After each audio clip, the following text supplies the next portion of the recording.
Assalamu alaikum students, this is Dr. Fahad Amjad and welcome to another lecture on production and operations management. The course code is MGT 362.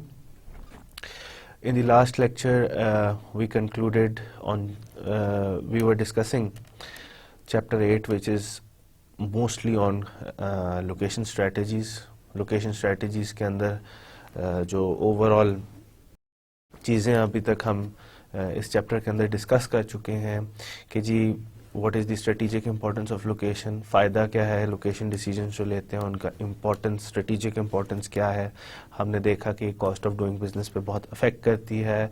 It's not a frequent decision, so it's a strategic decision. आपको एक long time period के बाद 5-6 साल बाद आपको ये लेना होता है। अगर ये डिसीजन सही हो जाएगा तो your cost of doing business will be reduced. अगर ये डिसीजन में कोई ख़राबी या कोई गलती कर दी आपने तो आपका cost of doing business will increase, जिसकी वजह से it can affect the profitability. हमने ये भी देखा कि जी कौन से फैक्टर्स हैं जो लोकेशन डिसीजन को अफेक्ट करते हैं। हमने ओवरऑल देखा कि लेबर प्रोडक्टिविटी अफेक्ट करती है, एक्सचेंज रेट्स अफेक्ट करते हैं, costs of doing business, it is also a factor that affects location decision, political values, risk and culture, proximity to the market, to the suppliers and to the competitor. जो इसके अंदर एक point था जिस पे हमने कंक्लूड किया था कि जी प्रॉक्सिमिटी टू दी कंपेटिटर्स के, इसको हम क्लस्टरिंग भी कहते हैं कि जी आपके जितने कंपेटिटर उस इलाके में होंगे तो आपका उतना फ़ायदा हो सकता है। इट डिपेंड्स कि जी आप जो प्रोडक्ट बना रहे हो उसके कंपेटिटर जितने ज़्यादा उस इलाके में होंगे तो आपको भी उसका फ़ायदा होता है। आपके जो आप जो प्रोडक्ट बना रहे हो इसकी हम एग्जांपल्स देखते हैं बहुत सारी कि जी जिस तरह सिलिकॉन वैली है, सिलिकॉन वैली में सारे के सारे सॉफ्टवेयर का जो काम कर रहे हैं they are clustered in that region, जिसकी वजह से आपके पास अच्छा ह्यूमन रिसोर्स है, अच्छी इंस्टीट्यूशंस हैं जो एक स्पेशलाइज्ड किस्म का नॉलेज प्रोवाइड करती हैं ह्यूमन रिसोर्सेज को। इसी तरह जो सप्लायर्स हैं दे आर ऑप्टिमाइज्ड, एफिशिएंट, जो चीज़ें चाहिए होती हैं वो सप्लायर्स उनको सप्लाई कर सकते हैं। यूटिलिटीज़ जो हैं, government policies and utilities they are also optimised. तो क्लस्टरिंग का ये फ़ायदा होता है कि अगर एक तरह की फैक्ट्रीज़ या एक तरह की सर्विसेज या एक तरह की प्रोडक्ट्स मैन्युफैक्चरर जो है वो एक जगह पे क्लस्टर कर जाते हैं तो उसका एक एडिशनल फ़ायदा ये होता है कि जी आपको रेलिवेंट इंफॉर्मेशन या रेलिवेंट सप्लायर्स जो होते हैं you can find them very easily and they are good suppliers, optimise suppliers, और आपको ओवरऑल एक क्लस्टरिंग का फ़ायदा हो जाता है। तो ये चीज़ें हम अभी तक डिस्कस कर चुके हैं लोकेशन डिसीजन के अंदर। हमने देखा था कि जी ओवरऑल कौन कौन से फैक्टर्स हैं दे आर अफेक्टिंग। हमने ये भी देखा कि जी किस तरह के डिसीजंस लोकेशन को आपको लेने पड़ेंगे। इफ़ यू आर मल्टीनेशनल तो आपको कंट्रीज डिसाइड करने हैं किस कंट्री में जाऊं। If you are local businessman then you have to identify between sites कि ये साइट है, ये साइट है, ये साइट है, उसके दरमियान में आपने डिसीजन लेना है। तो 3 तरह के हमने लोकेशन डिसीजंस डिस्कस किए थे कि जी if country level, region level and site level decisions, और हमने की सक्सेस फैक्टर्स भी उसके डिस्कस किए थे कि जी ये एट्रीब्यूट्स या ये फैक्टर्स हैं जिनको हमें कंसिडर करना पड़ता है before taking any decisions related to location of your business. अब आज के लेक्चर के अंदर जो हमने देखना है वो डिफरेंट मेथड्स या टेक्निक्स देखनी है कि जी कौन कौन से मेथड्स हैं जिनसे हम ये लोकेशन का डिसीजन ले सकते हैं। हमारे पास कुछ आसान मेथड्स भी हैं, कुछ ज़रा से कॉम्प्लिकेटेड हैं, कोई इतने मुश्किल भी नहीं मगर रिलेटिवली कॉम्प्लिकेटेड। आपके पास फैक्टर रेटिंग मेथड है। फैक्टर रेटिंग मेथड जो है वो आपको लोकेशन का जो डिसीजन है दैट उसमें मदद देगा। इसी तरह से लोकेशन ब्रेक इवन एनालिसिस जो है वो भी आपको मदद देता है लोकेशन के डिसीजंस में। सेंटर ऑफ ग्रेविटी मेथड है, ये भी आपको लोकेशन के डिसीजन के अंदर मदद देगा। अब ये डिफरेंट टाइप्स ऑफ डिसीजंस जो है ना लोकेशन के, वो डिफरेंट तरीके, डिफरेंट मेथड्स जो है वो कवर करते हैं। जिस तरह factor rating methods and location break even analysis जो है ये आपको डिफरेंट ऑल्टरनेटिव्स के दरमियान में सेलेक्ट करने का प्रोसीजर बताता है। मगर जो सेंटर ऑफ ग्रेविटी मॉडल है वो ये आपको बताता है कि आपके कुछ सप्लायर्स हैं, कुछ आपके बायर्स हैं, तो आपने अब फैसिलिटी लगानी है तो किस जगह पे लगाएं, ठीक है, इस जगह पे लगाएं। वो जो एग्जैक्ट जगह होती है ये वो बताता है सेंटर ऑफ ग्रेविटी मॉडल। इसी तरह ट्रांसपोर्टेशन मॉडल्स जो होते हैं वो आपको क्या बताते हैं कि जी आपकी फैक्ट्रियां लगी हुई हैं, आपके रिसोर्सेज लगे हुए हैं, उन रिसोर्सेज के दरमियान में अब आपके 3 फैक्ट्रियां हैं और आपके 4-5 कस्टमर्स हैं। कस्टमर्स आपके लेट्स से डिस्ट्रीब्यूटर्स हैं कि जी 3 फैक्ट्रियां हैं, 4 डिस्ट्रीब्यूटर्स हैं, उन तक आपने चीज़ें पहुंचानी है। तो अब आपने डिसीजन करना है कि किस फैक्ट्री से किस डिस्ट्रीब्यूटर तक कितनी चीज भिजवाऊं मैं, तो वो वहां आपको मदद देता है ट्रांसपोर्टेशन मॉडल। तो पहले 2 तरीके हैं या पहली जो टेक्निक्स हैं वो आपको एक सिलेक्शन प्रोसेस में मदद देते हैं। जो तीसरी है सेंटर ऑफ ग्रेविटी मेथड, वो आपको बताता है कि किस जगह पे आपने चीज़ लगानी, कोई रिसोर्स लगाना है। और जो ट्रांसपोर्टेशन मॉडल्स हैं वो आपको इस डिसीजन में मदद देते हैं कि जी ये आपका सब कुछ, आपका सारे resources they are in place, उन रिसोर्सेज के दरमियान में कितनी चीज़ें और कहाँ कहाँ से चीज़ें भेजनी है। तो ये डिफरेंट मॉडल्स हैं, इनके डिफरेंट ऑब्जेक्टिव्स हैं, इन मॉडल्स के या मेथड्स के डिफरेंट ऑब्जेक्टिव्स हैं। किसी का ऑब्जेक्टिव है सिलेक्शन, किसी का ऑब्जेक्टिव है कॉस्ट मिनिमाइजेशन और किसी का ओवरऑल के जी कहाँ लगाना है, सिलेक्शन ऑफ द लोकेशन। तो ये आज हम डिस्कस करेंगे कि जी ये कैसे हम कर सकते हैं। आपके पास सबसे पहला जो मेथड है factor rating method. It is popular because a wide variety of factors can be included in the analysis. Popular इसलिए है, it's a strategic level method के जी आपने साइट सेलेक्ट कर रहे हैं, लोकेशन सेलेक्ट कर रहे हैं या डिसाइड कर रहे हैं किस मुल्क में आपने जाना है या किस रीजन में आपने जाना है, तो तब फैक्टर रेटिंग मेथड इस्तेमाल हो सकता है। पॉपुलर इसलिए कि जी ये बहुत सारे फैक्टर्स को या की सक्सेस फैक्टर्स जो हम अभी तक डिस्कस कर चुके हैं लोकेशन स्ट्रेटजीज के अंदर, तो उन सारों को केटर करता है। सिंपल सा प्रोसीजर है, it has 6 steps. Develop a list of relevant factors also called की सक्सेस फैक्टर्स। ये की सक्सेस फैक्टर्स हम पढ़ चुके हैं कि जी डिफरेंट लोकेशन डिसीजन में की सक्सेस फैक्टर्स कौन से हैं। आपने एक दफ़ा लिस्ट बना ली कि जी ये फैक्टर्स हैं जो मेरे लिए इंपॉर्टेंट हैं इस डिसीजन को लेने में। फिर आपने उन फैक्टर्स को वेट असाइन करना है कि जी ये मेरे लिए इतना इंपॉर्टेंट है, ये मेरे लिए इतना। ओवरऑल जो वेट होगा that should be equal to 1। अगर आप जो डिफरेंट फैक्टर्स को आपने डिफरेंट वेटेज देनी है, ठीक है। Develop a scale for each factor, score each location for each factor, multiply score by weight for each factor for each location, recommend the location with the highest point score। ठीक है, आप इसको practicality में देखते हैं कि जी सबसे पहले आपने लिस्ट बना ली कि जी ये की सक्सेस फैक्टर्स हैं जो मेरे इस डिसीजन के अंदर इंपॉर्टेंट है। इसके अंदर labour availability and labour attitude है, पीपल टू कार रेशो एक फैक्टर है जो आपके इस डिसीजन के लिए इंपॉर्टेंट है, पर कैपिटा इनकम आपके लिए इंपॉर्टेंट है, tax structure, education and health आपके लिए इस डिसीजन को लेने में ये की सक्सेस फैक्टर्स हैं जो इंपॉर्टेंट हैं। आपने उनको वेटेज दी कि जी मेरे लिए लेबर अवेलेबिलिटी 0.25 है उसकी weightage, people to car ratio की इंपॉर्टेंस इतनी है, और आप देखें इन सारों को एडअप करके आपकी जो वेटेज है इट इज़ आइदर 100% और 1। ठीक है, तो इन सारों को जब एडअप करेंगे तो इतनी वेटेज आपने सारे फैक्टर्स, जितने भी फैक्टर्स हैं उनको लिस्ट करें और हर फैक्टर को वेट दें और that weight should add up to be equal 1 और 100% हो जाना चाहिए। ठीक है, अब 2 आपके पास ऑल्टरनेटिव्स हैं, एक आपके पास एक मुल्क है, दूसरा आपके पास दूसरा, एक डेनमार्क है, एक फ्रांस है। इन दोनों मुल्कों को अब आपने इन डिफरेंट की सक्सेस फैक्टर्स पे रेट करना है। ठीक है, आपने की सक्सेस फैक्टर्स को तो वेटेज दे दी ना, अब आपके पास 2 ऑल्टरनेटिव्स आ रहे हैं कि इनके अंदर से आपने सेलेक्ट करना है। ठीक है, इन ऑल्टरनेटिव्स में से आपने कहा कि जी labour availability and attitude France में 70 है, आउट ऑफ 100 आपने दे दिया ना, स्कोर करना है 70 है। डेनमार्क में ये ज़रा उससे बेहतर नहीं है, फ्रांस में बेहतर है labour availability and labour attitude towards work. Car ratio जो है वो फ्रांस में कम है मगर डेनमार्क में लोगों के पास ज़्यादा है, तो आपने उनको वेटेज दे दिया, उनको आपने स्कोर दे दिया out of 100। Per capita income जो है वो फ्रांस में अच्छी है एज कम्पेयर टू डेनमार्क में, आपने उनको फिर आउट ऑफ 100 मार्क्स दे दिए।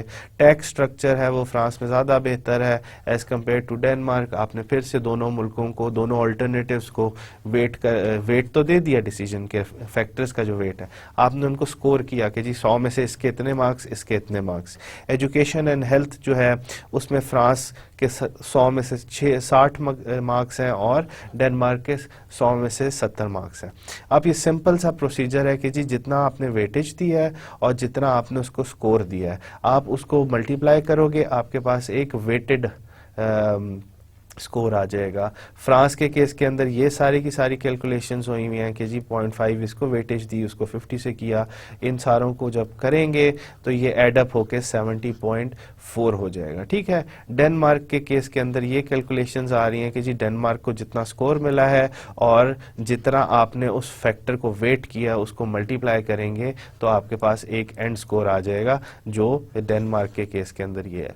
जिस मुल्क का ज़्यादा अच्छा होगा that is better for you. अब आप एक डिसीजन ले रहे हो जिसके अंदर कुछ की सक्सेस फैक्टर आपने आइडेंटिफाई कर दिए कि जी इस डिसीजन में मेरे लिए ये चीज़ इंपॉर्टेंट है, उन की सक्सेस फैक्टर्स को आपने वेट दिया कि कितने इंपॉर्टेंट हैं। उसके बाद आपने डिफरेंट ऑल्टरनेटिव्स बना लिए कि जी France site 1, site 2, site 3, France, Denmark, USA, Canada, उनको आपने स्कोर किया कि जी इसके अंदर लेबर अवेलेबिलिटी में फ्रांस जो है वो 70 है आउट ऑफ 100, डेनमार्क आपके पास 60 आउट ऑफ 100 है, पीपल टू कार रेशियो में फ्रांस के 50 आउट ऑफ 100 है, डेनमार्क में 60। कितने अच्छे हैं कितने बुरे हैं, आपने उनको मार्क्स दिए, आपने उनका फिर वेटेड स्कोर निकाला, उस स्कोर को एडअप किया, जिसका सबसे अच्छा है वो आपने सेलेक्ट कर लिया। ये फैक्टर रेटिंग एग्जाम्पल या फैक्टर रेटिंग मेथड जो है ये बहुत सारे वाइड रेंज ऑफ डिसीजंस के अंदर, किस मुल्क को सिलेक्ट करना है आपने उसकी लोकेशन डिसीजन के अंदर आ सकता है, किस आपने रीजन को सिलेक्ट करना है उसके अंदर ये इस्तेमाल हो सकता है, किस साइट को आपने सिलेक्ट करना है उसकी सिलेक्शन के अंदर ये इस्तेमाल हो सकता है। तो ये एक ऐसा प्रोसीजर है, एक ऐसा मेथड है जो वाइड रेंज ऑफ डिसीजंस पे इस्तेमाल हो सकता है। It's easy to implement, easy to calculate.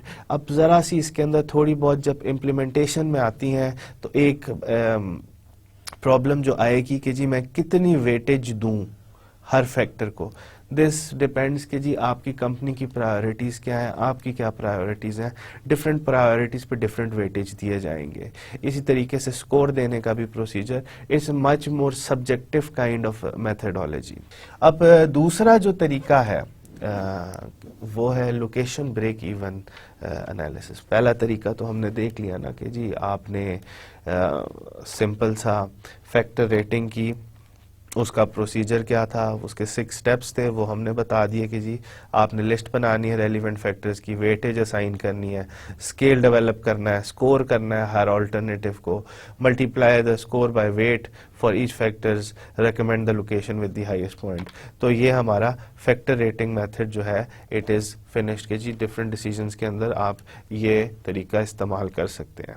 अब एक और तरीका या दूसरे तरीके जो हैं for evaluating location alternatives is location break even analysis. Location break even analysis क्या है? ये basically a method of cost volume analysis used for industrial locations. ठीक है, बेसिक पॉइंट जो है कि जी ये कॉस्ट और वॉल्यूम का एनालिसिस करता है। 3 स्टेप्स इस मेथड के अंदर। स्टेप्स क्या है? Determine fixed and variable cost. तो ये जो कॉस्ट वाला जो कंपोनेंट है ना, ये कि जी आपने देखना है फिक्स्ड एंड वेरिएबल कॉस्ट क्या है। Plot the cost for each location, जो आपके पास डिफरेंट ऑल्टरनेटिव्स हैं लोकेशंस के, उसका आपने प्लॉट करना है। Select the location with the lowest cost for the expected production volume. अब आपने कोई भी फैक्ट्री लगानी है तो आपके दिमाग में होगा ना कि जी मैंने इतनी चीज़ें बनाने के लिए लगानी है, मैंने 2000 चीज़ें इस फैक्ट्री से बनानी है, या मैंने 1000 चीज़ इस फैक्ट्री से बनवानी है। तो कैपेसिटी जो डिसीजन है वो तो आप पहले ले चुके हो ना, हमने डिसाइड कर लिया पिछले चैप्टर्स के अंदर कि कैपेसिटी का डिसीजन किस तरह लेना है। कैपेसिटी का डिसीजन तो आपने ले लिया। अब आपने लोकेशन उसके लिए क्या कौन सी सिलेक्ट करनी है, उसके लिए हम लोकेशनल ब्रेक इवन एनालिसिस करते हैं। आपके दिमाग में आइडिया है कि जी मैंने कितनी कैपेसिटी की फैक्ट्री लगानी है, आपने डिफरेंट ऑल्टरनेटिव्स जो आपके पास हैं या डिफरेंट साइट्स हैं उनकी फिक्स्ड एंड वेरिएबल कॉस्ट निकाली, आपने उनको प्लॉट किया और आपने देख लिया कि जो वॉल्यूम आप बनाना चाह रहे हो वो किसके अंदर सबसे सस्ता है। इसका मेथड बहुत आसान है। आपके पास जो एग्जाम्पल दी हुई है कि जी 3 लोकेशंस हैं, जो चीज़ आप बेच रहे हो उसकी सेलिंग प्राइस $120 है, एक्सपेक्टेड वॉल्यूम्स के जी आप इससे 2000 चीज़ें आपने अपने प्रोडक्शन प्लांट से यू आर एक्सपेक्टिंग कि जी 2000 यूनिट्स बनाए। आपके पास 3 लोकेशन ऑल्टरनेटिव्स हैं। लोकेशन ऑल्टरनेटिव्स आर ये 3 सिटीज़ हैं कि जी Akron, Bowling Green and Chicago, ये 3 सिटीज़ हैं। उनकी अगर आप प्लांट उधर लगाते हो तो फिक्स्ड कॉस्ट क्या है, वेरिएबल कॉस्ट क्या है। इसी तरह इस जगह पे अगर आप लगाते हो तो फिक्स्ड कॉस्ट क्या है, उसकी वेरिएबल कॉस्ट क्या है। शिकागो में लगाते हो तो उसकी फिक्स्ड कॉस्ट ये है, उसकी वेरिएबल कॉस्ट ये है। ओवरऑल जो टोटल कॉस्ट होगी वो उसकी फिक्स प्लस वेरिएबल कॉस्ट होगी। Volume you are expecting 2000 units आप उससे बनाओगे तो आपने उसकी जो टोटल कॉस्ट है वो आप इजीली फिक्स्ड कॉस्ट से निकाल सकते हो कि जी 30,000 प्लस 30,000 प्लस 75 इंटू 2000 यूनिट्स, तो ये आपके पास इसकी टोटल कॉस्ट आ जाएगी। इसी तरह इस ऑल्टरनेटिव के लिए आप 60,000 प्लस 45 इंटू 2000 करोगे। 2000 जो आपने उससे चीज़ें बनानी है यूनिट्स, तो पर यूनिट बनाने के लिए इतने पैसे लग रहे हैं वेरिएबल कॉस्ट और उसकी फिक्स्ड कॉस्ट इतनी है, तो टोटल कॉस्ट आपके पास ये डिफरेंट ऑल्टरनेटिव्स की आ गई है। अब आपने क्या किया, आपने उसको प्लॉट किया। अब जो पहला ऑल्टरनेटिव था एक्रोन का कि जी उसकी फिक्स्ड कॉस्ट थी 30,000, तो 30,000 से आपने स्टार्ट की, 2000 वॉल्यूम आपने बनवाना है उससे, तो 2000 पे जो उसकी टोटल कॉस्ट निकल रही थी वो ऑलमोस्ट इतनी आ रही थी। आपने ये जब 2 पॉइंट निकाल लिए कि 3000 और 2000 एक्सपेक्टेड वॉल्यूम आप उससे कर रहे हो, आपने ये 2 पॉइंट निकाल लिए। आप एक सीधी लाइन इन 2 पॉइंट्स के दरमियान में ड्रॉ करो तो आपके पास इस साइट का क्या आ रहा है, कॉस्ट वॉल्यूम रेशो, कि जी कितनी कॉस्ट पे कितने वॉल्यूम पे कितनी ज्यादा आपकी कॉस्ट आएगी। ठीक है, इसी तरह दूसरी साइट है, उसकी फिक्स्ड कॉस्ट 60,000 है, उससे अगर आप 2000 चीज़ें बनवाते हो तो उसकी ओवरऑल वेरिएबल कॉस्ट डाल के जो टोटल 2000 प्रोडक्ट्स को उसको बनवाओगे उस साइट से, तो उसकी जो मैक्सिमम कॉस्ट आएगी वो इतनी आएगी। इन 2 पॉइंट्स को आपने जोड़ दिया तो आपके पास एक इस तरह की लाइन आ जाएगी। इसी तरह आपने तीसरी साइट जो है उसकी फिक्स्ड कॉस्ट इतनी है और उसकी जो 2000 वॉल्यूम जो आप एक्सपेक्ट कर रहे हो उस पर आपने 2 पॉइंट्स एक्सट्रीम पॉइंट्स निकाल के एक स्ट्रेट लाइन ड्रॉ कर ली। अब आपने देखना है कि जी इन तीनों के अंदर, इन तीनों पॉइंट्स के दरमियान में 2000 के वॉल्यूम पे सबसे कम कॉस्ट किसकी आ रही है।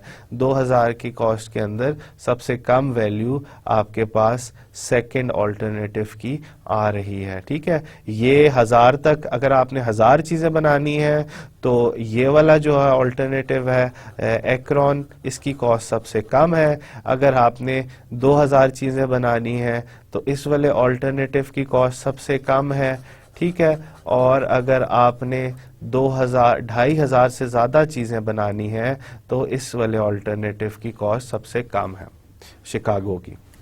ठीक है, तो इट डिपेंड्स कि जितना वॉल्यूम आप ज्यादा करते जाओगे उतनी ज्यादा उसकी जो है कॉस्ट कम ज्यादा, या उसका जो कॉस्ट है फिक्स्ड एंड वेरिएबल कॉस्ट वो कम ज्यादा होंगी। जितना ज्यादा वॉल्यूम होगा डिफरेंट ऑल्टरनेटिव्स आपने डिसाइड कर लोगे कि जी अगर इतना वॉल्यूम बनाना है तो this site is the best one, इतना वॉल्यूम बनाना है this site is the best one, अगर इतना वॉल्यूम बनाना है तो तीसरा ऑल्टरनेटिव।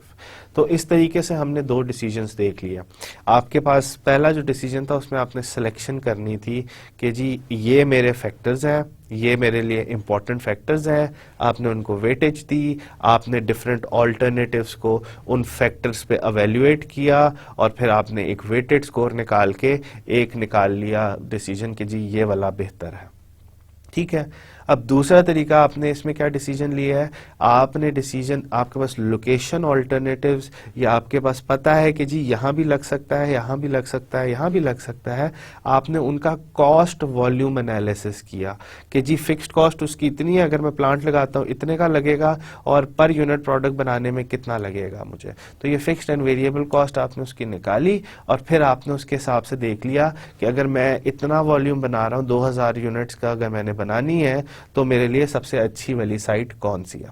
तो एक तरीका, दोनों तरीके बड़े आसान थे, एक के अंदर आपने सिलेक्शन, एक चीज की सिलेक्शन करनी थी, दूसरे के अंदर आपने कंपैरिजन करना था कि जी इनमें से कौन सा वाला बेहतर ऑल्टरनेटिव है। ठीक है, अब जो तीसरा डिसीजन या तीसरा मेथड या तीसरा मेथडोलॉजी या तीसरी टेक्निक जो है वो है centre of gravity method.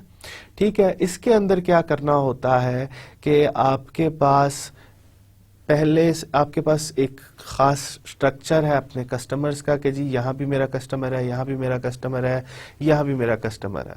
Let's say कि जी आपने एक डिस्ट्रीब्यूशन सेंटर खोलना है, डिस्ट्रीब्यूशन या वेयर हाउस खोला है, उधर से आपने कोई प्रोडक्ट आएगी और उधर से आपने कस्टमर तक डिस्ट्रीब्यूट करनी है वो प्रोडक्ट। आपका बिजनेस है डिस्ट्रीब्यूशन का कि जी ये मेरा वेयर हाउस है, इधर चीज आएगी और अब मैंने कस्टमर को डिस्ट्रीब्यूट करनी है ये चीज। ठीक है, तो अब इस बिजनेस के अंदर आपने डिसाइड करना है मेरा वो भी कस्टमर है, ये सारे कस्टमर यहाँ फैले हुए हैं, मैं अपना वेयर हाउस लगाऊं तो लगाऊं कहाँ। ठीक है, जहां मेरा मिनिमम डिस्टेंस जो है वो मिनिमाइज हो जाए, तो उस केस के अंदर हम centre of gravity method use करते हैं। It finds the location of distribution centres that minimises the distribution cost, considers location of market, volume of goods shipped to those market, shipping cost और distance। ठीक है, अब ये तीन चीजें इस डिसीजन, इस सेंटर ऑफ ग्रेविटी मेथड को जब हम करते हैं ना, इम्प्लीमेंट कर रहे होते हैं, तो हमें तीन चीजों का पता होना चाहिए कि जी आपकी मार्केट कहाँ कहाँ है, उस मार्केट तक आपने कितनी चीज भेजनी है, और आपका डिस्टेंस क्या है या शिपिंग कॉस्ट कितनी होगी। अगर आपके पास ये इंफॉर्मेशन है तो फिर आप ये डिसीजन ले सकते हो। ठीक है, बेसिक इसका प्रोसीजर क्या है, place existing locations on a coordinate grid, grid origin and scale is arbitrary, obtain relative distances, calculate x coordinate for the centre of x and y coordinates for centre of gravity. ठीक है, अब इसको हम basically ये आपकी दो इसकी equations हैं जो हम यूज करेंगे, बट लेट्स स्टार्ट कि जी मैं आपको पहले इसकी एक्सप्लेनेशन दे देता हूं कि क्या करना है। आपके पास ये आपकी मार्केट है, आपने शिकागो, न्यूयॉर्क, पिट्सबर्ग और एटलांटा, ये 4 मार्केट्स हैं जहां तक आपने चीज पहुंचानी है। ठीक है, अब आपका डिसीजन है कि जी आपने एक वेयर हाउस लगाना है जो चीज को कलेक्ट, जिसमें फैक्ट्री से माल आए और उस डिस्ट्रीब्यूशन सेंटर से इन मार्केट्स को डिस्ट्रीब्यूट किया जाए प्रोडक्ट। ठीक है, अब आपका डिसीजन इसमें यह है कि ये मैं वेयर हाउस लगाऊं तो कहां लगाऊं, किस लोकेशन पे लगाऊं, किस एक्स एंड वाई कोऑर्डिनेट पे लगाऊं कि जी जो मेरी कॉस्ट ऑफ ट्रांसपोर्टेशन है कि जी डिस्ट्रीब्यूशन कॉस्ट जो वो मिनिमाइज हो जाए। तो अब हमें चाहिए कि जी इस डिस्ट्रीब्यूशन का x coordinate and y coordinate, x and y coordinate हमें चाहिए कि हम मैप में कहां लगाएं। ठीक है, अब सीधी सी बात है कि जी आप एक मैप किसी भी स्केल का ले लें जिसके अंदर आपके पास ये सारी यानी कि जितनी भी आपकी मार्केट है वो आप उसको प्लॉट कर सको। ठीक है, इसके आपको मैप्स हमें डिफरेंट स्केल्स के मिलते हैं, ऐसे मैप्स भी मिलते हैं जिसमें 1 सेंटीमीटर 20 किलोमीटर होता है, ऐसे मैप्स भी होते हैं जिसके अंदर 1 सेंटीमीटर 10 किलोमीटर होता है एक्चुअल डिस्टेंस। तो किसी भी स्केल का, अप्रोप्रिएट स्केल का जो आप, जिस पे आपकी सारे मार्केट्स जो है वो आ सकें या उसके अंदर विजिबल हों, आप वो मैप लें, उस पे अपने सारे जो आपकी मार्केट्स हैं उनको मैप करें कि जी ये मेरी मार्केट नंबर 1 ये है, 2 ये है, 3 ये है, 4 ये है। आप उस मैप का कोई भी आर्बिट्रेरी लोकेशन 0 रख लें, जरूरी नहीं है कि वो जो मैप है उसी का ही 0 रखें, आप कोई भी आर्बिट्रेरी रख लें कि जी इस जगह पे यहाँ मैं इसको 0 कहता हूँ, और उस 0 पॉइंट से आप डिफरेंट मार्केट्स की लोकेशंस देखें कि जी ये आर्बिट्रेरी 0 है, तो शिकागो का जो एक्स एक्सिस है वो उस पॉइंट से 30 सेंटीमीटर्स या 30 यूनिट्स दूर है और उसका जो y है वो उस पॉइंट से 20 यूनिट्स दूर है। इसी तरह ये वाली जो मार्केट है, ये x उसका ये है, y उसका ये है, इसका x ये है, y ये है, इसका x ये है, आर्बिट्रेरी पॉइंट से y ये है। ठीक है, अब आपने इन सारी मार्केट्स का x एंड y डिस्टेंस निकाल लिया। ठीक है, जब आपने x एंड y डिस्टेंस निकाल लिया तो अब आपने निकालना है इसका सेंटर ऑफ ग्रेविटी, और उस सेंटर ऑफ ग्रेविटी के लिए आपको उस पॉइंट के, उस डिस्ट्रीब्यूशन सेंटर के x एंड y पता होने चाहिए। ठीक है, अब उसको किस तरह किया जाएगा, उसको इन दो फॉर्मूला से, यानी कि x coordinate and y coordinate के फॉर्मूला से आप निकाल सकते हो। ये जो x कोऑर्डिनेट है और y कोऑर्डिनेट, ये आपको सेंटर ऑफ ग्रेविटी जो है ना उसके x एंड y देगा। ये आपको उस डिस्ट्रीब्यूशन सेंटर के बारे में बताएगा कि जी उसका x एंड y कितना होना चाहिए। बेसिकली आपको x पता चलेगा, di of x coordinate of location i, y coordinate of location i, और तीसरी चीज जो है quantity of good from moved to और फ्रॉम लोकेशन i। अब आपके पास ये हमने देख लिए शिकागो, न्यूयॉर्क, पिट्सबर्ग, एटलांटा। आपके पास शिकागो की, और अभी जो हमने मैप की है, x कोऑर्डिनेट ये है, y कोऑर्डिनेट ये है, based on the arbitrary origin.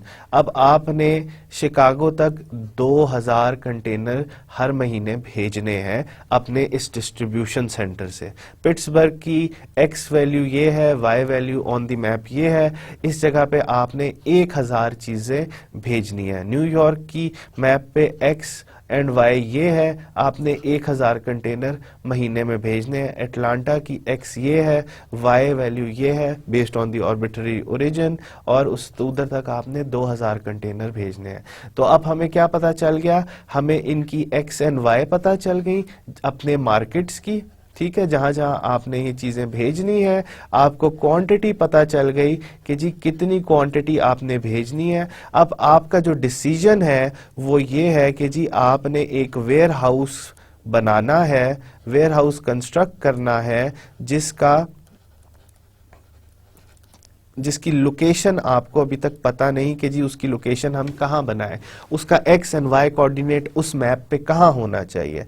तो x कोऑर्डिनेट निकालने के लिए आप क्या करोगे, जहां जहां आपके कस्टमर्स हैं उसका x कितनी क्वांटिटी भेजनी है, दूसरे का x उसकी क्वांटिटी कितनी भेजनी है, तीसरे का x उधर क्वांटिटी कितनी भेजनी है, चौथे का x और उसकी क्वांटिटी कितनी भेजनी है, डिवाइडेड बाय टोटल क्वांटिटी जो आपने भेजनी है, उससे आपके पास एक x वैल्यू आ जाएगी। इसी तरह y के लिए पहले का आपने y एक्सेस और उधर क्वांटिटी कितनी भेजनी है, दूसरे का y एक्सेस उधर क्वांटिटी कितनी भेजनी है, तीसरे का y क्वांटिटी, चौथे का y पॉइंट और उधर क्वांटिटी कितनी भेजनी है डिवाइडेड बाय टोटल क्वांटिटी।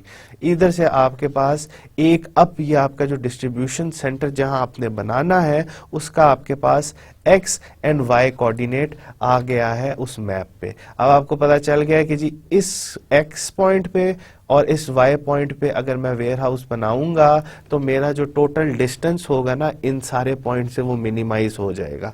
तो अब आपने लोकेशन ही ऐसे सेलेक्ट कर ली कि जी उसका distance from all the markets is minimized. ठीक है, अब ये आर्बिट्रेरी जीरो लिया, आपने एक मैप लिया, ये किसी का भी मैप हो सकता है, रावलपिंडी का मैप हो सकता है, इस्लामाबाद का मैप हो सकता है। अपने मार्केट्स को प्लॉट पॉइंट आउट कर दें कि जी इस मैप पे ये मेरी मार्केट्स हैं, उनके एक्स एंड वाई कोऑर्डिनेट्स आपने निकालने हैं। उस मैप का एक आर्बिट्रेरी ओरिजिन बनाओ कि जी ये हिस्सा इसका ओरिजिन है, उधर से आपने अपने मार्केट्स का एक्स एंड वाई निकालना है कि जी इस ओरिजिन से मेरी मार्केट वन वो एक्स, उसका एक्स क्या है, उसका वाई क्या है।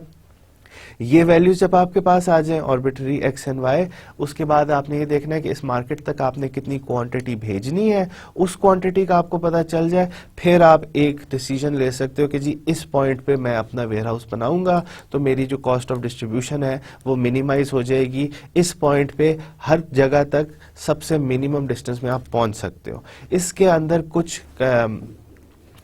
इस प्रोसीजर के अंदर कुछ ना कुछ कंसिडरेशन की गई है कि जी द कॉस्ट ऑफ ट्रैवलिंग जो है ना वो लीनियर होगी, जितना कम डिस्टेंस इन दोनों के दरमियान में होगा उतनी कॉस्ट ऑफ ट्रैवल कम होगी। ठीक है, इसी तरीके से अगर आपका एक्स और वाई ऐसा निकले ये y है आपका और ये x डिस्ट्रीब्यूशन सेंटर का।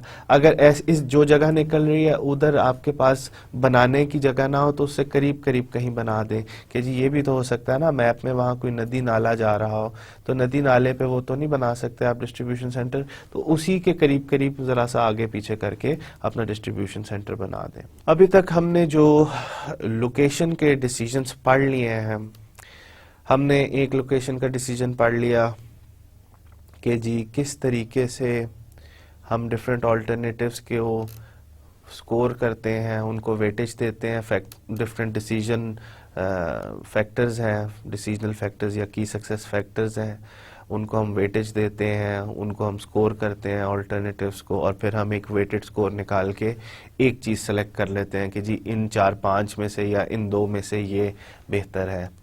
फिर हमने देख लिया कि जी आपने जो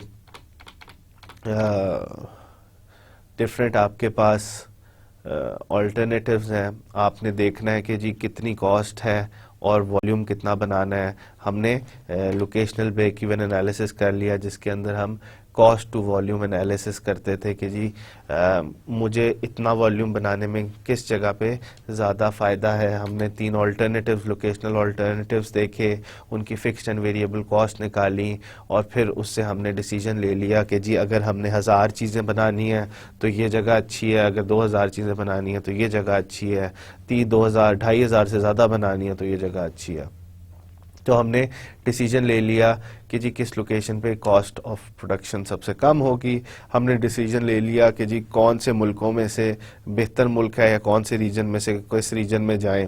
फिर उसके बाद हमने सेंटर ऑफ ग्रेविटी मेथड से एक और लोकेशन डिसीजन ले लिया कि जी ये आपकी मार्केट है, आपने एक वेयर हाउस बनाना है या एक डिस्ट्रीब्यूशन सेंटर बनाना है, उसकी लोकेशन कहाँ हो, लोकेशन कहाँ होगी, वो सारा प्रोसीजर हमने देख लिया। इसके लिए आपको पता होना चाहिए कि जी आपका सप्लाई जो है, जो आपका कस्टमर है या जो आपकी मार्केट है वो किधर है और आपने उस मार्केट तक कितनी चीज़ें भेजनी है। ठीक है, उसके बाद ये प्रोसीजर आप फॉलो करेंगे। आपने एक मैप लेना है, किसी भी स्केल का मैप ले लें, मैप्स के डिफरेंट स्केल्स होते हैं, 1 सेंटीमीटर में 20 किलोमीटर या 1 सेंटीमीटर में 10 किलोमीटर या 1 सेंटीमीटर 100 किलोमीटर, किसी भी स्केल का आप मैप ले लें। कोशिश करें कि उस मैप, ज़रूरी बात ये होनी चाहिए कि उस मैप के अंदर वो सारी जो आपकी मार्केट्स हैं वो आ जाएं या वो उसके अंदर इंक्लूड हुई हुई हों या उसके अंदर रिप्रेजेंट हो, उसके अंदर आप उनको आइडेंटिफाई कर सको।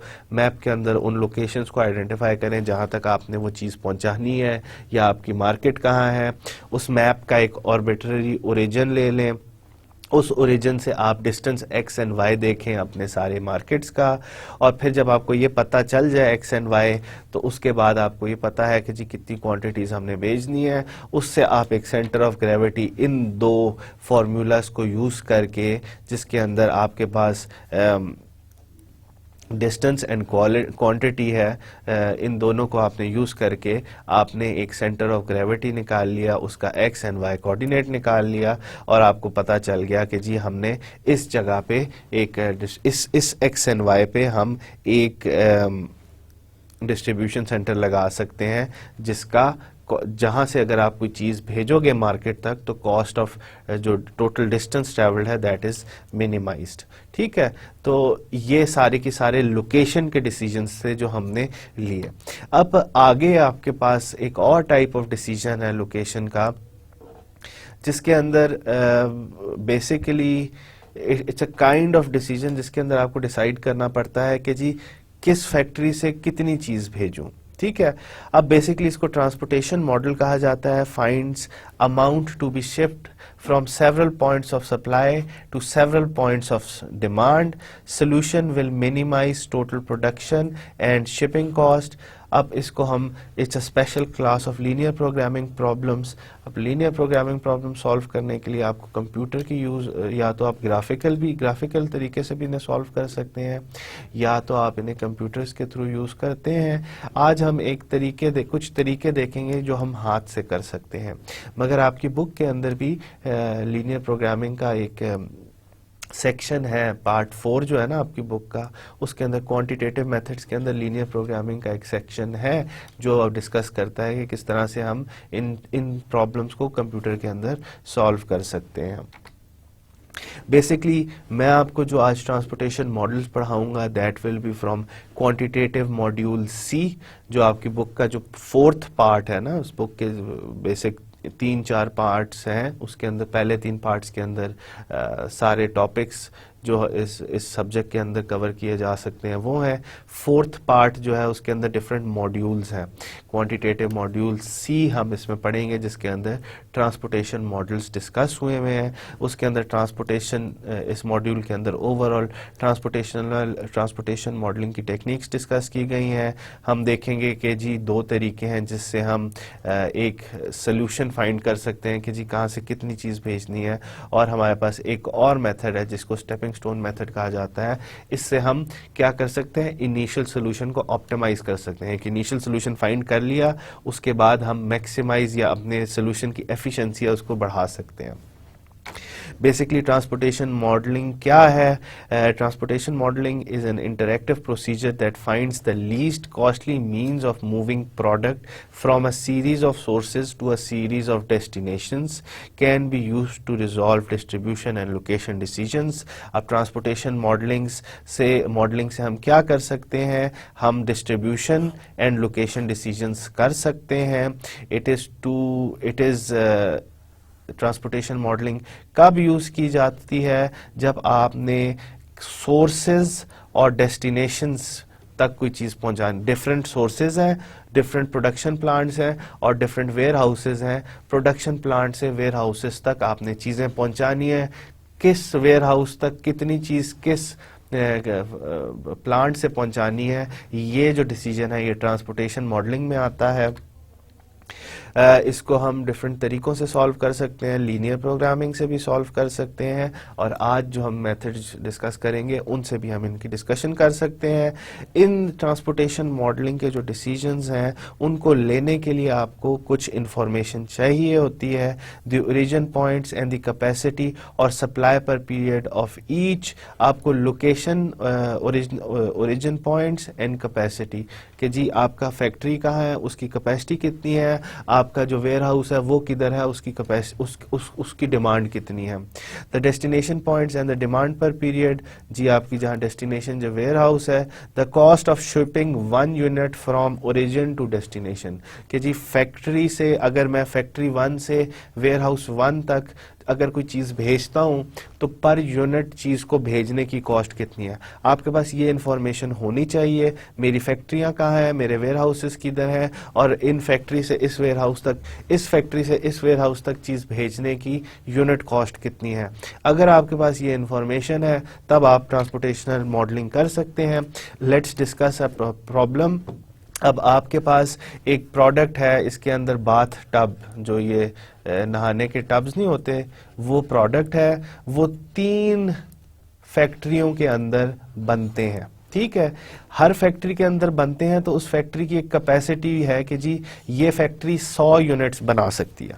अब टाइम पीरियड नहीं बताया हुआ कि जी साल में बना सकती है, हफ्ते में बना सकती है, दिन में बना सकती है, मगर अगर हम टाइम पीरियड को भी आउट करते हैं, हम कहते हैं कि जी इट मेक्स 100, इसकी कैपेसिटी 100 है।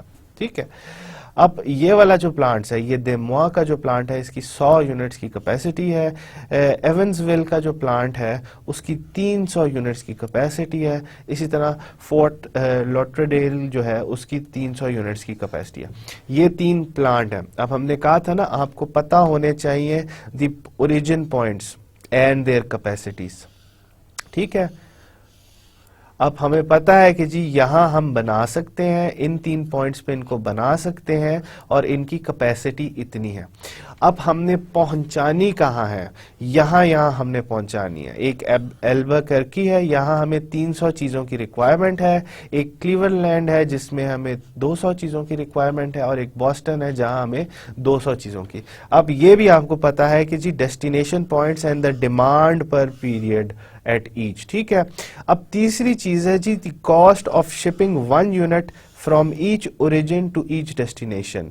ठीक है, आपको पता होना चाहिए कि जी अगर मैं इधर से एक चीज इधर भेजता हूं तो मेरी कॉस्ट ऑफ ट्रांसपोर्टेशन कितनी है, अगर मैं इधर से मैं इधर भेजता हूं तो मेरी कॉस्ट ऑफ ट्रांसपोर्टेशन कितनी है, इधर से मैं इधर भेजता हूं मेरी कॉस्ट ऑफ ट्रांसपोर्टेशन कितनी है, अगर मैं इधर से इधर भेजूं तो मेरी कॉस्ट ऑफ ट्रांसपोर्टेशन क्या है, इधर से इधर भेजूं तो कॉस्ट ऑफ ट्रांसपोर्टेशन क्या है, यहां से यहां भेजूं तो मेरी कॉस्ट ऑफ ट्रांसपोर्टेशन क्या है, और इसी तरह इसके केस में भी कि जी अगर मैं यहां से चीजें भेजता हूं तो मेरी कॉस्ट ऑफ ट्रांसपोर्टेशन क्या है।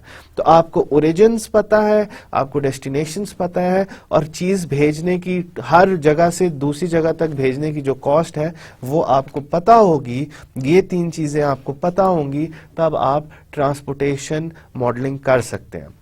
अब ये हमारे पास इंफॉर्मेशन आ रही है कि जी जो प्लांट है देमुआ का, वहां से अगर आप एल्बुकर्की भेजते हो तो एक चीज भेजने के आपके $5 लगते हैं, अगर देमुआ से आप बॉस्टन तक एक चीज भेजते हो तो आपके $4 लगते हैं, देमुआ से एक चीज को आप क्लीवलैंड भेजते हो तो आपको $3 लगते हैं। ठीक है, इसी तरह इधर से अगर आप इधर चीज भेजते हो तो आपको इतने पैसे लगते हैं, इधर से इधर इतनी चीज भेजते हो तो इतने पैसे लगते हैं, इधर से इधर आप भेजते हो तो इतने पैसे लगते हैं। तो ये सारी इंफॉर्मेशन आपके पास एक ग्रिड की फॉर्म में आ गई है कि जी पर यूनिट अगर हम ट्रांसपोर्ट करते हैं इस ओरिजिन से इस डेस्टिनेशन तक तो आपकी कॉस्ट कितनी लगेगी।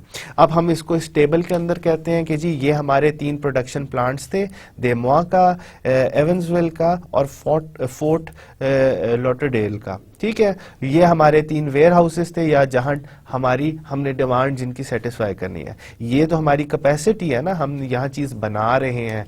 ये वो जगह है जहां से डिमांड आ रही है कस्टमर की और कस्टमर की डिमांड फुलफिल करनी है। तो हमने इसको इस तरीके से रिप्रेजेंट कर दिया कि जी आपके एक टेबल बन गया, टेबल के अंदर ये जो शो कर रहा है ऊपर जो छोटा सा स्क्वायर है वो शो कर रहा है कि जी देमुआ से एल्बुकर्की तक अगर हम एक चीज भेजते हैं तो उसकी कॉस्ट इतनी है। ये वही इंफॉर्मेशन को जरा फिर से हमने जो पिछले टेबल के अंदर जो इंफॉर्मेशन डिस्कस किया ना उसको एक खास साफ तरीके से लिख दिया। अब हमें पता है कि जी देमुआ का जो प्रोडक्शन प्लांट है उसकी टोटल कैपेसिटी जो है वो 100, इससे ज्यादा वो नहीं बना सकता। एवंसविल की जो टोटल डिमांड जो टोटल कैपेसिटी है वो 300, कि जी इधर का जो प्लांट है एवंसविल का जो प्रोडक्शन प्लांट है वो 300 चीजों से ज्यादा नहीं बना सकता, 300 यूनिट से ज्यादा नहीं बना सकता।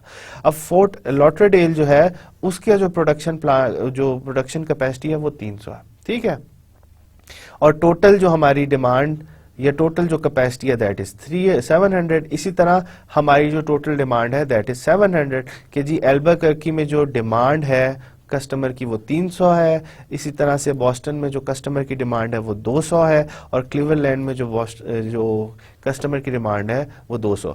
तो ये स्पेशल केस है जब डिमांड और कैपेसिटी इक्वल हो दोनों के केस के अंदर।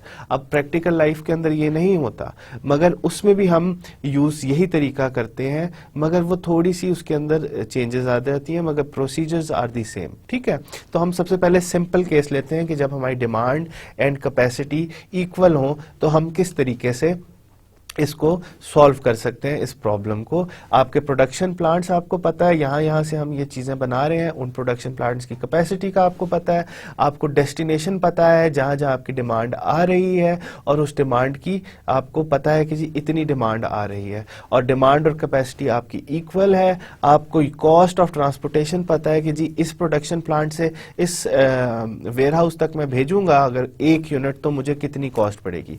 आपने अब डिसाइड करना है कि जी किस प्रोडक्शन प्लांट से किस वेयर हाउस तक कितनी चीजें भेजूं ताकि जो मेरी टोटल ट्रांसपोर्टेशन कॉस्ट है वो मिनिमाइज हो जाए। ठीक है, अब इसके लिए सबसे आसान और सबसे पहला तरीका जो है उसको हम कहते हैं नॉर्थ वेस्टर्न या नॉर्थ वेस्ट कॉर्नर रूल। ठीक है, आपको पता है ना, एक नॉर्थ, साउथ, ईस्ट, वेस्ट। ठीक है, तो अब सबसे आसान तरीका ये कह रहे हैं कि जी नॉर्थ वेस्ट जो है, जो नॉर्थ वेस्ट कॉर्नर है उससे स्टार्ट करो। ठीक है, start in the upper left hand cell or the north western corner of the table and allocate units to ship routes as follows.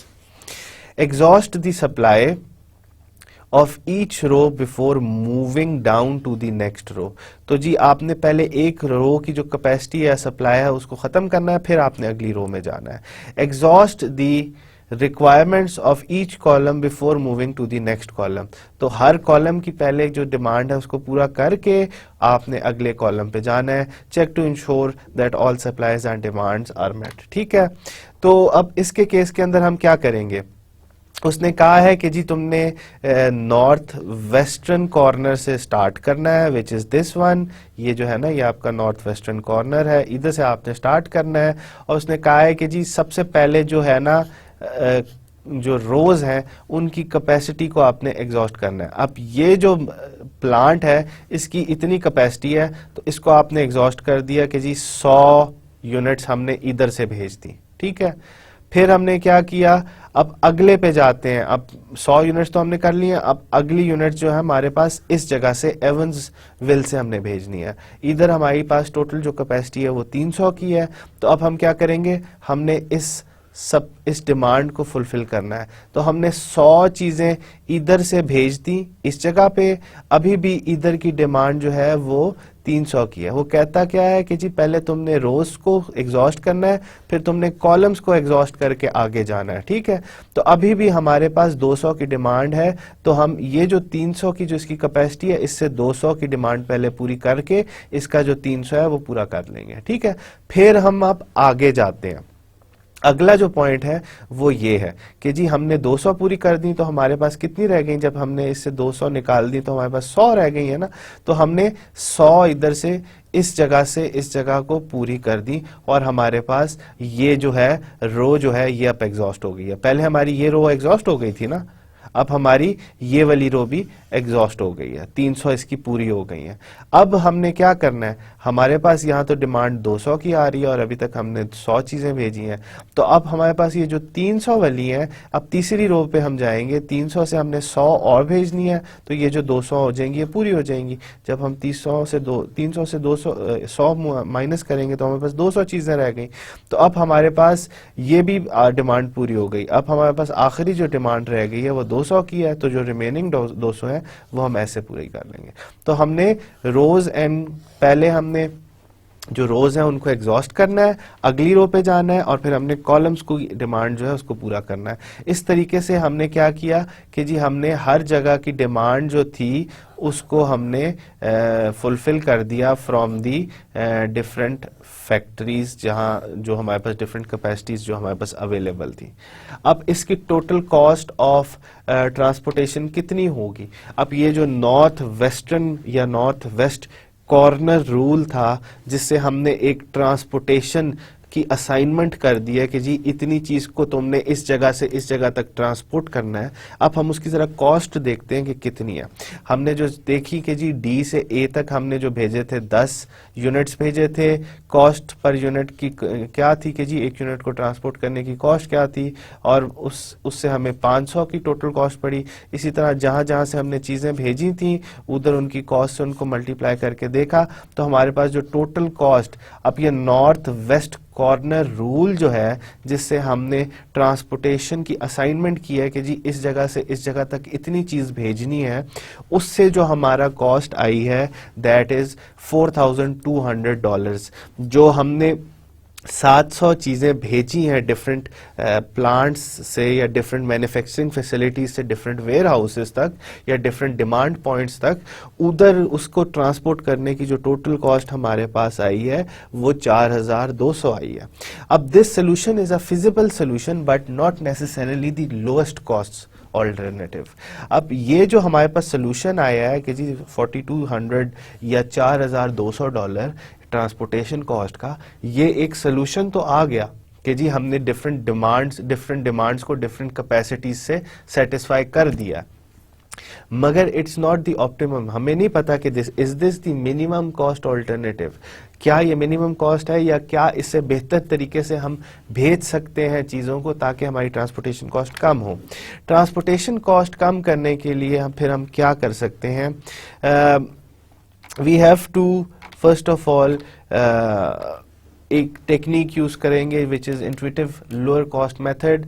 इसमें हमने क्या करना है, we identify the cell with the lowest cost, allocate as many units as possible to that cell without exceeding supply or demand, then cross out the row or column और both that is exhausted by this assignment. Find the cell with the lowest cost from the remaining cells. Repeat step 2 and 3 until all units have been allocated. अब देखें north west corner का हमने जब solution किया था तो हमने एक नॉर्थ वेस्ट पॉइंट से स्टार्ट किया था और असाइन करना शुरू कर दिया था। हमने कॉस्ट को नहीं देखा था। इस केस के अंदर देखें मिनिमम हमने इधर से स्टार्ट किया और आहिस्ता आहिस्ता हमने रोज एग्जॉस्ट की और फिर कॉलम्स एग्जॉस्ट किए। हमने ये नहीं देखा कि हमारी प्राइस कितनी आ रही है। इसके अंदर हम क्या देखते हैं, इंट्यूटिव लोएस्ट कॉस्ट मेथड में हम ये करते हैं कि जी सबसे लोएस्ट कॉस्ट की कौन सी पॉसिबिलिटी है। इसके अंदर सबसे लोएस्ट कॉस्ट की देखें, इस के अंदर सबसे लोएस्ट कॉस्ट की पॉसिबिलिटी ये थी। तो हम ऐसा करते हैं कि हम ऐसे इस तरीके से ट्रांसपोर्टेशन को असाइन करते हैं कि जी सबसे ज़्यादा ट्रांसपोर्टेशन हम लोएस्ट कॉस्ट से कर दें, फिर उसके बाद अगली लोएस्ट कॉस्ट से, फिर अगली लोएस्ट कॉस्ट से। तो वो किस तरह से होगी कि जी अब हमारे पास वही असाइनमेंट है। हमने इस प्रोडक्शन प्लांट से 10 देखना है कि जी सबसे लोएस्ट कॉस्ट क्या है। इस केस के अंदर सबसे लोएस्ट कॉस्ट इसके अंदर हमारे पास 3 है। तो हमने देमुआ से क्लीवरलैंड को 100 चीज़ें भेज देनी है। ठीक है, जब हमने 100 चीज़ें भेज देनी है तो हमारी ये तो कैपेसिटी एग्जॉस्ट हो गई कि जी इस फैक्ट्री से अब आप और नहीं भेज सकते। ठीक है, अब आपके पास इस फैक्ट्री में और कैपेसिटी है। अब इसमें से देखना है कि सबसे लोएस्ट कॉस्ट क्या है। सबसे लोएस्ट कॉस्ट फिर यही है। फिर इस फैक्ट्री से हमने क्लीवरलैंड भेजनी है अगली 200 चीजें, क्योंकि क्लीवरलैंड की टोटल डिमांड तो 200 है ना। तो अब हमने अगली 100 चीजें भेजनी है। तो फिर क्या होगी कि जी ये कॉलम की जो डिमांड है ये खत्म हो गई। ठीक है, अब इसकी जो डिमांड है 200 हमने पूरी कर दी। 100 चीजें हमने देमुआ से भेजी और 100 चीजें हमने एवंसविल से भेजी। ठीक है, तो ये हमने इसको एग्जॉस्ट कर दिया। अब आगे क्या करना है कि जी ये वाली तो हमारी कैपेसिटी इट्स ऑलमोस्ट फिनिश्ड। इधर से हमने 100 चीजें निकाल ली हैं और 200 चीजें अभी भी हम भेज सकते हैं। और ये वाली जो हमारी है ना कैपेसिटी, ये हमने खत्म कर दिया।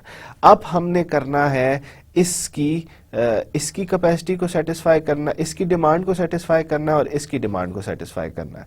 तो अब इस केस के अंदर देखें, हम ये तो यूज नहीं कर सकते ना, ये तो हमने एग्जॉस्ट कर दिया, ये भी हमने पूरा कर दिया।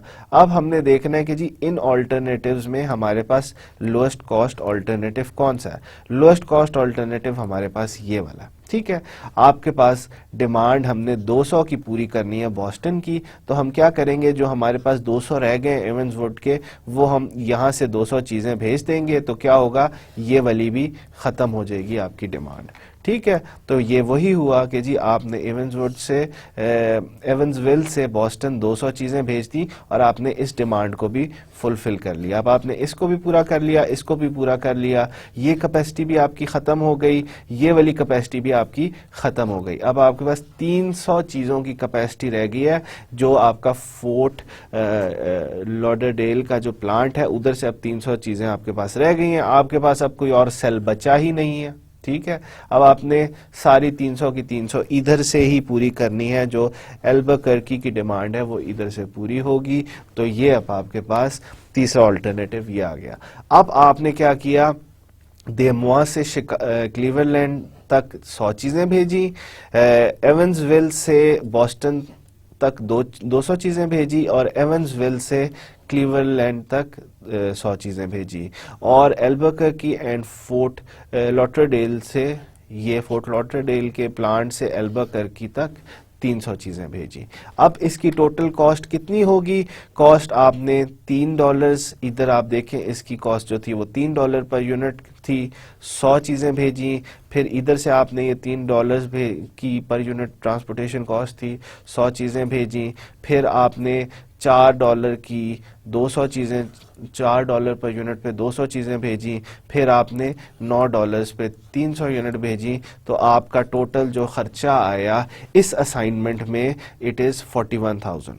अब आपको अगर याद हो तो नॉर्थ वेस्ट कॉर्नर टेक्निक जो थी उसके अंदर हमारे पास जो टोटल कॉस्ट आ रही थी ना, दैट वाज 4200।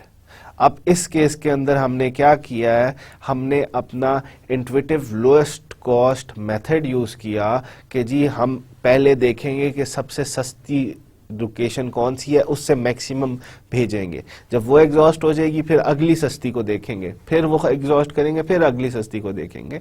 तो अब आपने क्या किया, लोएस्ट कॉस्ट से प्रोग्रेसिवली आप आगे बढ़ते गए। अब आपने ऑन द स्पॉट देखें $100 बचा लिया इस एग्जाम्पल के अंदर, ठीक है। अब is it the optimum solution कि जी क्या इसमें भी बेहतरी आ सकती? It is feasible solution, it is पहला भी फिजिबल सोल्यूशन था, उससे भी आपको एक सोल्यूशन मिल रहा था, मगर वो ऑप्टिमम नहीं था। हमने इस तरीके से इसे सॉल्व किया तो आपकी कॉस्ट बेहतर हो गई। क्या कोई तरीका है जिससे हम और कॉस्ट को बेहतर कर सकें? जी हाँ, आगे एक और तरीका है। वो क्या है? वो है stepping stone method. Stepping stone method क्या करता है? स्टेपिंग स्टोन मेथड आपको एक ऑप्टिमम सोल्यूशन दे देता है कि जी इस जगह से इतनी चीज भेजोगे तो आपके पास मिनिमम कॉस्ट आएगी। अब हम देखते हैं कि जी at this stage I would suggest I should stop the lecture, और ये मैं आपको अगले लेक्चर के अंदर इसके बारे में डिस्कस करूंगा, स्टेपिंग स्टोन मेथड के बारे में। मगर अगर आज के लेक्चर को हम ओवरऑल समराइज करें तो हमने देखा कि जी आपके कौन कौन से मेथड्स हैं ऑफ एवेल्युएटिंग लोकेशन ऑल्टरनेटिव्स। हमने ये देखा कि जी फैक्टर रेटिंग मेथड है, फैक्टर रेटिंग मेथड हम किस तरीके से यूज़ कर सकते हैं। हमने ये देखा कि जी लोकेशन ब्रेक इवन एनालिसिस, कि जी कॉस्ट एंड वॉल्यूम का रिलेशनशिप देखा डिफरेंट ऑल्टरनेटिव्स, लोकेशन ऑल्टरनेटिव्स पे, तो वो भी काफ़ी यूज़फुल था। उससे हमने देख लिया कि जी अगर आपने इतना वॉल्यूम बनाना है तो इस लोकेशन पे जाओ, इतना वॉल्यूम बनाना है तो इस लोकेशन को सिलेक्ट करो, अगर और ज़्यादा वॉल्यूम की चीज़ें बनानी है, और ज़्यादा वॉल्यूम में प्रोडक्ट बनानी है तो ये इस लोकेशन पे जाए। फिर हमने एक जो प्रॉब्लम देखी है, एक और टेक्निक देखी है, एक और प्रोसीजर देखा, सेंटर ऑफ ग्रेविटी मेथड देखा। उसके अंदर हमें क्या, हमें अपनी मार्केट का पता है, हमें पता है कि हमने उस मार्केट तक कितनी चीज़ भेजनी है। हमने डिसाइड करना है कि जी वेयर हाउस या प्लांट कहाँ लगाएं, अपना प्रोडक्शन प्लांट कहाँ लगाएं या अपना वेयर हाउस कहाँ लगाएं। तो उससे हमने एक प्रोसीजर फॉलो किया और एक लोकेशन निकाल ली with an x and y, with corresponding x and y coordinates, कि जी इस जगह पे लगाओगे तो जो डिस्टेंस ट्रेवल डिस्टेंस है दैट इज मिनिमाइज्ड, ठीक है।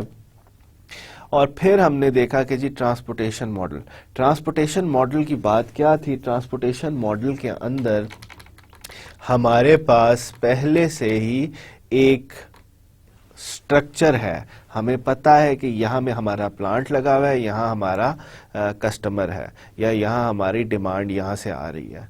अब आपके पास डिसीजन ये करना है कि जी मैं किस प्लांट से किस वेयर हाउस तक कितनी चीज़ भेजूं, ठीक है। अब ये चीज़ डिफरेंट, उसमें भी आपका अगर एक वेयर हाउस है, वेयर हाउस से आपने, या डिस्ट्रीब्यूशन सेंटर है, उससे आपने अपने कस्टमर तक चीज़ भेजनी है।